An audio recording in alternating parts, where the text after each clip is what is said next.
Once we're done with this, let's go to our basket view controller, and I'm going to get rid of this PayPal delegate part. We're not going to use this. Let's scroll all the way up. Basically, I'm going to clean up the part that is related to PayPal. So whatever is PayPal, we are going to remove, like environment here. We're going to get rid of this PayPal configuration.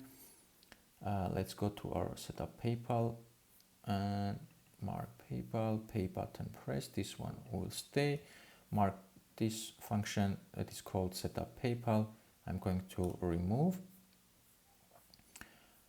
Pay button pressed. Let's say, okay, we keep the item, this for loop, and everything underneath I'm going to delete. So we have our function with the for loop, and every time we create a PayPal item, I'm going to delete this as well, because this is not something we are going to use anymore. And also let's remove items to buy, because we don't need this anymore. And before items to buy here, PayPal items, we are going to get rid of this. So we have only this for loop left in the function. I'm going to say self.total price. Let's see. We're going to put a variable here on top. Actually call this variable total price, which is going to be an integer, and this is going to be equals to 0. Well, the reason we are using this, actually let me get rid of this setup PayPal as well.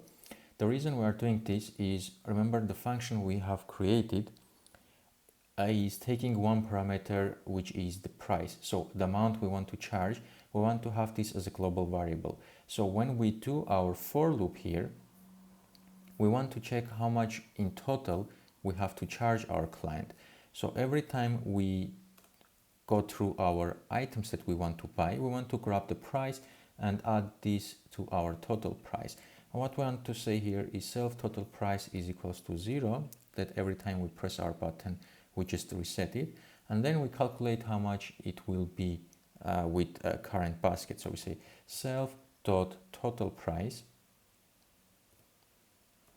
is plus equals, and we access the item, and we just say the price.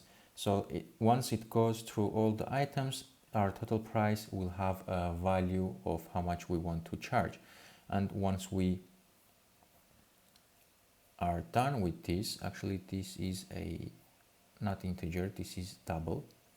So let's create an integer from it. And what we want to do is say our self.total price is equals to self.total price times 100. So this will convert our amount into cents. So if you had $100, we will multiply by 100 cents. So it will be 10,000 cents what we are going to charge our client. So once we have our total price, what we want to do is to ask our client, our what's called Stripe client, and we grab the shared client, and then we want to call create and configure and confirm payment, and we need to pass a token here. So where we will get a token, let's say that this function, let's actually rename this something like finish payment, and we're going to pass this token here. So we say token STP. Let's see if I have imported Stripe here. I haven't. So say import Stripe, and now we will be able to use our Stripe. So our token is going to be type of STP token, and once we pass our token to our function, we can give it to our create and confirm payment. The amount is going to be our total price, and completion handler, just hit enter, provided with an error variable name. And all I want to check here, if we have an error, I'll say error is nil. It means there was no errors, and else we had an error. So in case if we had an error, I want to just say print and say error, and let's pass our error here, localized description. And if everything was successful, what we want to do is, remember, we want to empty our basket, we want to add everything to our purchase history, and finally we want to show some kind of notification to our user. So let's say self.empty basket, self.add items to purchase history, and item IDs is going to be our self.purchase item IDs. And here we want to say show notification. In order to show some notification, since we are using this many times, let's create a function that will do this. So underneath, I'm going to say private func show notification, and our notification is going to take a text, which is a string, and also it's going to be say is error. This will be bool. So we give a text that we want to show, and then if it's error or no. And this is where we are going to use our AGUD that we have created. Let me just find it here. So I'm going to copy this code. Let me just comment out this line because there is no such button anymore. So let's copy this code, scroll down to the new function we just created, and I'm going to say paste it here first, and then we want to check if this is an error or no. So say if error,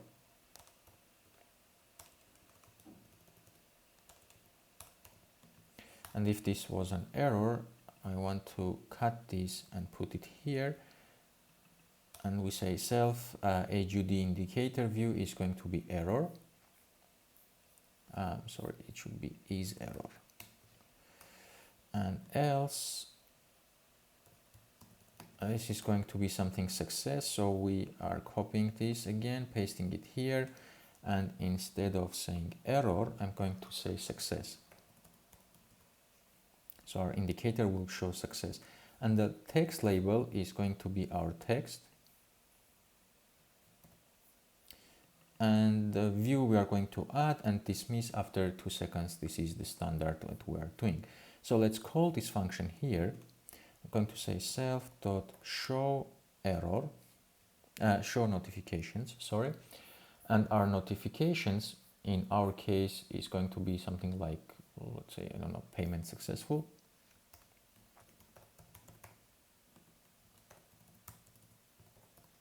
Is error, we say false. And also we had somewhere here that we are calling our show error thing. So now instead of this code, I can just say self.show notification, and this I can pass as a string as our text, and is error we will pass true because this is an error, and I can get rid of this part. And also I'm going to delete this, and instead I'm going to call my new created function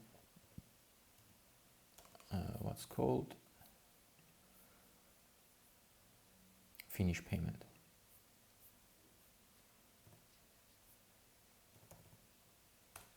And we need to pass our token here. Actually, no, let's not call it here. What we want to do, remember from our ready application, is when our user clicks on checkout button, we want to ask him what option he wants to choose for payment. So we're going to say show action sheet here.